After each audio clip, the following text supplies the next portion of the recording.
मुंबई आणि ठाणे जिल्ह्यात झालेल्या अतिवृष्टीमुळे जनजीवन विस्कळीत झाले.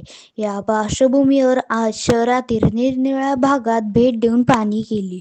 ठाण्यातील कोपरी परिसरातील चिखलवाडी येथे नागरी वस्तीमध्ये पाणी साचले होते.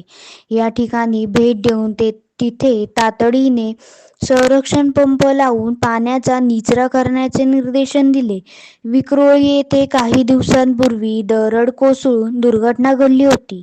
आज तेथेही भेट देऊन परिस्थितीची पाहणी केली.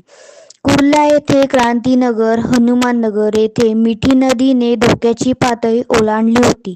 याबद्दल पालिका आयुक्तांशी फोनवर चर्चा केली आणि त्यांना मिठी नदीच्या परिसरातील NDRF ची पथके आणि लाईफ जॅकेट सहित बोटी तैनात ठेवण्याचे निर्देशन दिले. यावेळी आमदार दिलीप लांडे व मुंबई महानगरपालिकेचे आयुक्त भूषण गगनराणी, मुंबई महानगरपालिकेचे अतिरिक्त आयुक्त पूर्व उपनगरे अमित सैनी, ठाणे महानगरपालिकेचे आयुक्त सौरभ राव तसेच ठाणे व मुंबई महानगरपालिकेचे प्रमुख वरिष्ठ अधिकारी आणि कर्मचारी उपस्थित होते.